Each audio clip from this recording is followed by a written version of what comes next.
Le journal du village maintenant, Raphaël, et vous ouvrez avec un départ précipité. Oui, celui du journaliste Hugo Clément.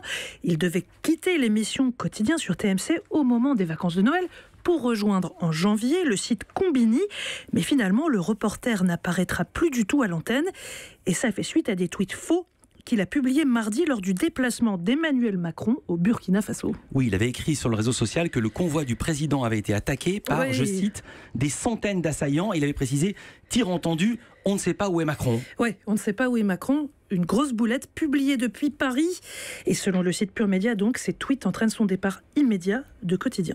Rien n'a été dit hier à ce sujet dans l'émission. Oui. On va passer à une coupure de courant. Oui, ou plutôt une tentative de coupure de courant. La CGT, on le sait, est contre la réforme du Code du travail. Et bien hier, la branche énergie du syndicat a voulu frapper un grand coup en coupant l'électricité chez TF1 et Canal+, à Boulogne-Billancourt. Les sièges sont situés à Boulogne-Billancourt.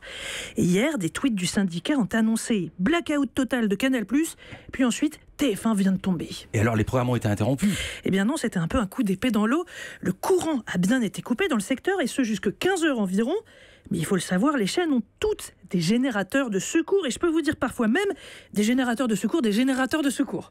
Donc, oui. Coup d'épée dans l'eau. On aurait bien aimé qu'il y ait ça à Fukushima. On va passer on y est pour rien, nous. Il faut plus nous arranger pour les audiences de météo à la carte. Clair. C'était pas vous? Non, c'est pas nous. On va passer à la grosse info du jour et même de la veille, c'est le mécanisme de la rumeur. Oui, je ne sais pas si vous étiez sur Internet hier après-midi ou bien dans une rédaction de la presse française, mais il y a eu comme un vent de panique autour de ce qu'il faut bien appeler ce matin une fake news, une fausse nouvelle, la mort de Johnny Hallyday.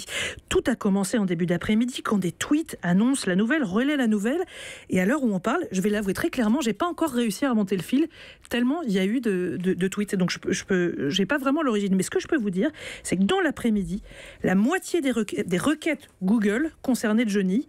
On entendait Laura Smet a annulé sa venue chez C'est à vous.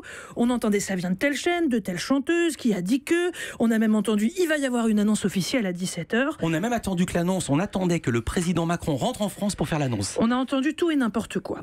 À 16h41, puis à 16h45, sur Wikipédia, un certain Pimps Original, contributeur anonyme évidemment, modifie par 2 fois la biographie du chanteur pour le déclarer décédé. Ça, c'est terrible à dire, mais c'est un peu un classique. Là où ça se corse, c'est quand les algorithmes d'Apple reprennent l'info automatiquement. Du coup, hier, pendant quelques instants, l'outil de recherche vocale des iPhones, Siri, a débloqué à son tour lorsqu'on lui demandait comment va Johnny. Il répondait ceci: Johnny Hallyday a trouvé la mort aujourd'hui à l'âge de 74 ans. Fake news. Alors, cette cascade de suppositions a fini par forcer le clan Hallyday à faire une annonce officielle. C'était en fin d'après-midi via une dépêche donnée à l'agence France Presse, l'AFP.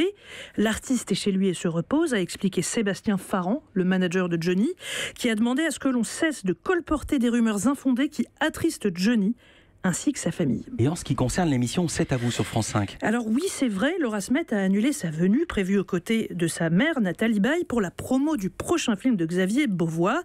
Nathalie Baye, elle, a maintenu, et en plateau, Pierre Lescure a évoqué l'absence de Laura Smet. Écoutez. Il y a des jours où on est d'humeur plus ou moins, et là aujourd'hui, Laura elle préférait être tranquille. Voilà, elle préférait être tranquille, je crois qu'elle préférait surtout être auprès de son papa. Voilà.